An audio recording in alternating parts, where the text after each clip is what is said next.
Hello, I welcome you all once again to my channel Explore Education. I am Dr. Rashmi Singh, Assistant Professor, Department of Education, SS Khanna Girls Degree College, University of Allahabad. And this time I am going to discuss with you a new topic under the same unit curriculum transaction, that is instructional planning. Means आपको curriculum translate करने के लिए क्या क्या planning करना है ना, क्या इंस्ट्रक्शन देने के लिए क्या प्लानिंग करना है, नियोजन जो आपको इंस्ट्रक्शन देना है, जो निर्देश देना है, निर्देश के लिए क्या योजना बनानी है, ये सब कुछ इंस्ट्रक्शनल प्लानिंग का हिस्सा है.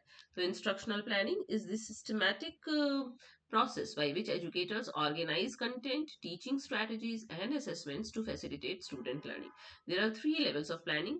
कोर्स प्लानिंग होती है, फिर यूनिट प्लानिंग होती है और फिर लेसन प्लानिंग होती है. यानी कि इंस्ट्रक्शनल प्लानिंग वो प्रक्रिया है, वो सिस्टमैटिक प्रक्रिया है जिसके द्वारा जो शिक्षक हैं वो जो विषय वस्तु है उसको ऑर्गेनाइज करते हैं, मतलब विषय वस्तु को, टीचिंग स्ट्रेटेजीज को और असेसमेंट को ऑर्गेनाइज करते हैं जिससे कि वो स्टूडेंट लर्निंग को फैसिलिटेट कर सके. और 3 लेवल पे प्लानिंग होती है, पहले पूरे कोर्स की प्लानिंग, फिर यूनिट की प्लानिंग और फिर जो लेसन पढ़ाने जा रहे हैं उसकी प्लानिंग. तो कोर्स प्लानिंग क्या है कि in the beginning of the academic year even before teachers embark upon their teaching, they are expected to plan for the entire course of studies or the total content of textbook they are supposed to handle. It involves planning for all the units or the chapters in the course. यानी कि पढ़ाने से पहले हमको देखना होता है कि हम कौन सा कोर्स पढ़ाने जा रहे हैं, उसमें क्या है, सिलेबस का हिस्सा क्या है, कौन कौन से टॉपिक्स हैं, हमें क्या पढ़ाने हैं, कौन कौन सी यूनिट्स है, ये सब कुछ कोर्स प्लानिंग के अंतर्गत आता है. फिर आती है unit planning.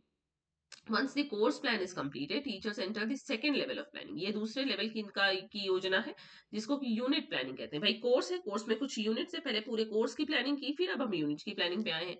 A unit is essentially a chunk of content and associated skills that are perceived as fitting together in a logical way. A unit plan is an integrated plan for instruction covering several days and including several lessons aimed at achieving a common set of goals and objectives. The unit plan links together the content, objectives, techniques and methods employed for realizing the goal. यानी कि unit क्या है, इसमें बहुत सारे विषय वस्तु रखी गई है, हमको कंटेंट दिया गया है, सब एसोसिएटेड है एक दूसरे से और एक लॉजिकल मेथड या लॉजिकल मैनर से जुड़े हुए.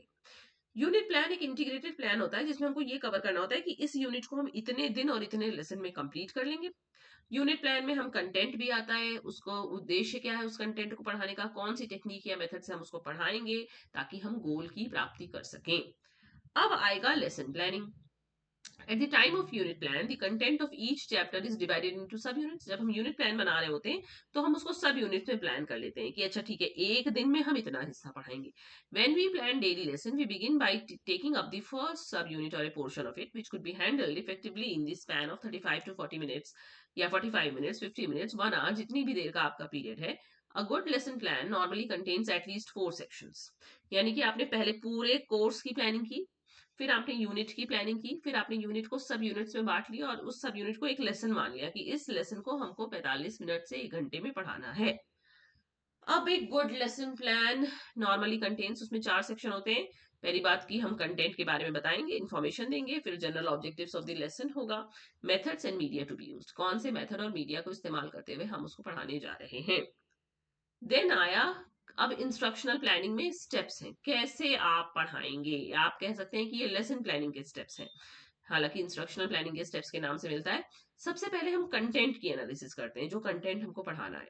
इन the instructional planning process the first task teacher is expected to carry out content analysis. सबसे पहले हम विषय वस्तु विश्लेषण करेंगे.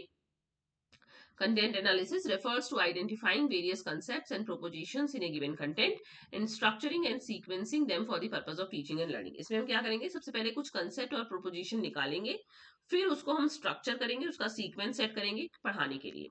It is very important as it directs other activities in instructional planning, namely formulation of instructional objectives, selection of methods and media, organizing teaching learning activities and carrying out assessment of student performance. यानी कि ये सारे steps instructional planning के. सबसे पहले हम content की analysis करते हैं, फिर हम इंस्ट्रक्शनल ऑब्जेक्टिव बनाते हैं, फिर हम मेथड और मीडिया का सिलेक्शन करते हैं, फिर टीचिंग लर्निंग एक्टिविटीज को ऑर्गेनाइज करते हुए असेसमेंट कैसे करना है ये भी तय करते हैं. फिर दूसरा आ गया formulation of instructional objectives which spell out the objectives of A given instructional task and provide a basis for deciding method media teaching learning activities and evaluation procedures. यानी कि इंस्ट्रक्शनल ऑब्जेक्टिव्स मतलब कि किन उद्देश्यों की पूर्ति, हमको कुछ उद्देश्य बनाने होंगे ना कि ये पढ़ाने जा रहे हैं तो इसके उद्देश्य क्या है, तो यही उद्देश्य डिसाइड करते हैं कि हम कौन से मेथड से पढ़ाएंगे, क्या मीडिया इस्तेमाल करेंगे, कौन कौन सी एक्टिविटी कराएंगे और इवेल्युएशन कैसे करेंगे। Instructional objectives are very important for the viewpoint of learners as they can organize their learning activities and prepare themselves for examination.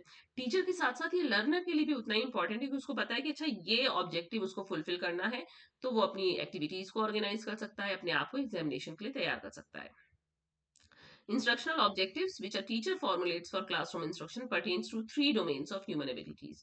जब टीचर बनाता है इंस्ट्रक्शनल ऑब्जेक्टिव तो तीन डोमेन की बात करता है। हमको पता है the most famous three domains have been propounded by Benjamin S Bloom. They are cognitive domain, इसका मतलब टू नो, क्या जानना है, मतलब जानने से संबंधित है, संज्ञान से रिलेटेड है। इफेक्टिव टू फील यानी महसूस करना, और साइकोमोटर टू डू मतलब करना।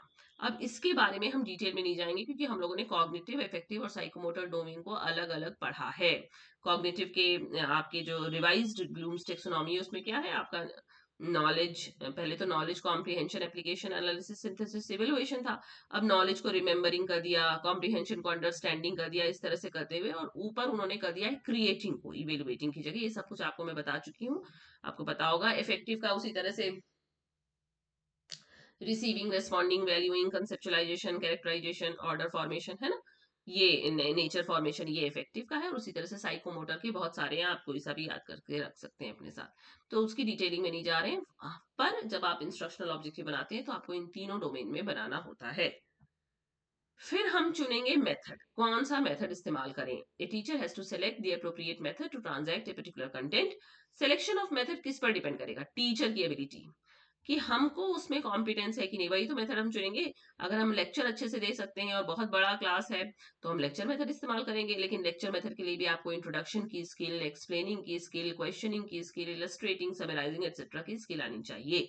या आप प्रोजेक्ट मेथड पे आपकी कॉम्पिटेंस है तो प्रोजेक्ट मेथड से पढ़ाइए, लेकिन उसमें भी आपको प्लानिंग, एग्जीक्यूटिंग और इवेल्युएटिंग दी प्रोजेक्ट वर्क आना चाहिए। यानी कि टीचर की भाई टीचर अपनी एबिलिटी के हिसाब से ही तो मेथड चुनेगा ना कि हम इस टॉपिक को किस मेथड से अच्छा पढ़ा सकते हैं और उस मेथड को पे हमारी कितनी दक्षता है।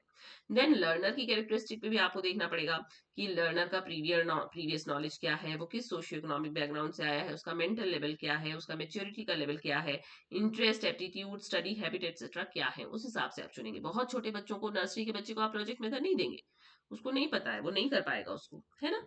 फिर अवेलेबिलिटी ऑफ रिसोर्सेज, ये भाई हमने अपनी भी आवश्यकता और दक्षता देख ली, बच्चे की भी देख ली, लेकिन ये भी तो देखें कि हमारे पास क्या क्या अवेलेबल है क्लासरूम में।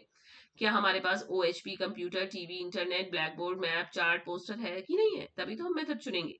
If there are no computer facilities in a school, it is not possible to opt for computer assisted learning, है ना, ऑब्वियस है।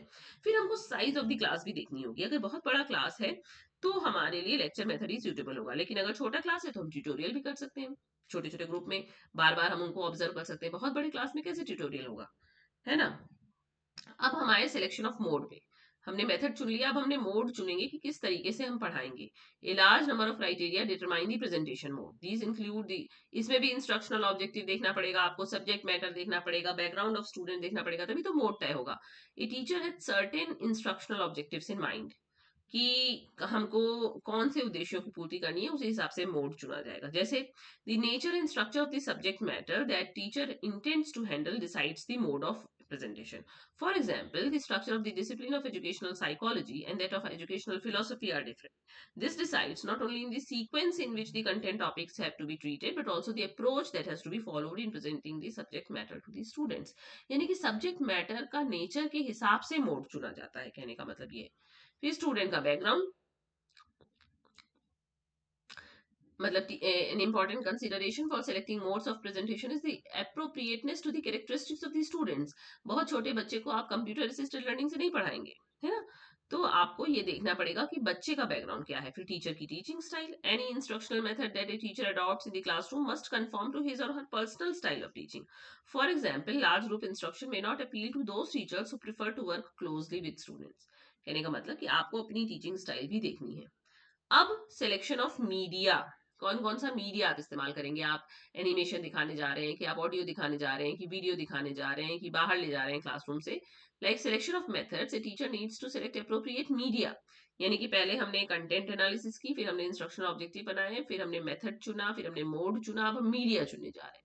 तो मीडिया दोनों ही हो सकते हैं, कन्वेंशनल भी हो सकते हैं, इलेक्ट्रॉनिक भी हो सकता है, पर उसके लिए बहुत सारे फैक्टर्स डिपेंड करता है कि कौन सा मीडिया आप चुनेंगे, जैसे क्या पढ़ाने जा रहे हैं, इंस्ट्रक्शनल ऑब्जेक्टिव्स क्या है, टू बी अचीव्ड, एबिलिटी और training of the teacher to use the media, ये सेकंड पॉइंट, थर्ड पॉइंट होना चाहिए था एबिलिटी से, मतलब कंटेंट टू बी टॉट पहला, instructional objectives to be achieved दूसरा, एबिलिटी या training of the teacher to use the media तीसरा, और चौथा लर्नर का कैरेक्टरिस्टिक, पांचवा availability and accessibility of media in the institution, पांचवा कॉस्ट ऑफ मीडिया, बहुत महंगा है तो नहीं इस्तेमाल कर पाएंगे आप, यूजर फ्रेंडलीनेस कितना है ना, पेडागोजिक यूटिलिटी कितनी है उसकी, इफेक्टिव कम्युनिकेशन उससे संभव है कि नहीं, इंफ्रास्ट्रक्चर फैसिलिटी आपके कॉलेज में है कि नहीं, तब तो इस्तेमाल करेंगे ना, सब कुछ देखना पड़ता है।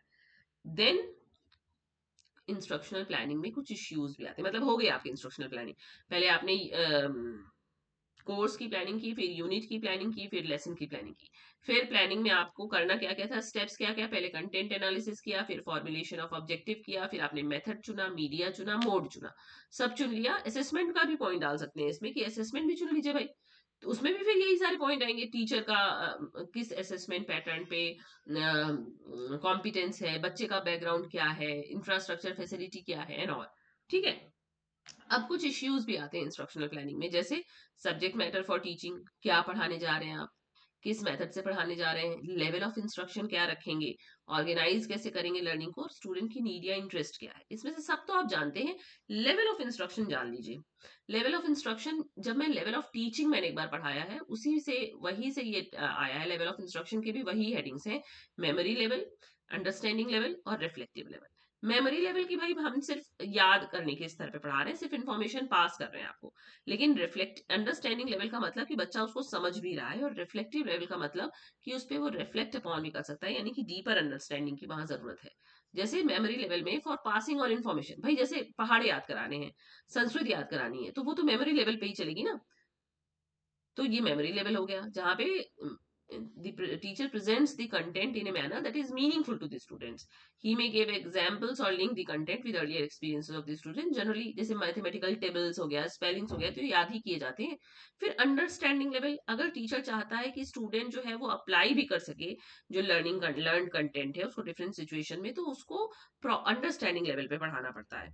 तो यहाँ ये हो गया अंडरस्टैंडिंग लेवल, जिसमें आपको can assimilate the content at mastery level and apply the knowledge so gained in different situation, यानी मेमोरी लेवल पे आप सिर्फ याद कर रहे हैं, समझ रहे हैं इन्फॉर्मेशन को, अंडरस्टैंडिंग लेवल पे उसको अप्लाई भी कर पा रहे हैं, और रिफ्लेक्टिव लेवल पे इंस्ट्रक्शन में भी arranged at the reflective level wherein a learner is engaged in original imaginative and critical approach to the subject and does deep thinking, है ना, तो जहाँ पे जनरलाइजेशन भी हो जा रहा है, रिफ्लेक्शन भी कर पा रहा है बच्चा, बहुत क्रिटिकल थिंकिंग इस्तेमाल कर रहा है, ओरिजिनल थिंकिंग इस्तेमाल कर रहा है, वो रिफ्लेक्टिव लेवल है, यानी कि हायरार्की में मेमोरी लेवल सबसे नीचे, फिर अंडरस्टैंडिंग, फिर रिफ्लेक्टिव।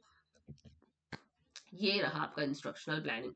और भी बहुत कुछ है, पर कितना मैटर डाला जाए, है ना, कुछ अपने से भी पढ़िए ढूंढिए, पर बेसिक इन्फॉर्मेशन मैं आपको दे दे रही हूँ, ताकि सिर्फ इसको करके भी आपका इतना हो जाएगा कि आप क्वेश्चन आंसर लिख सकेंगे, समझ सकेंगे चीजों को।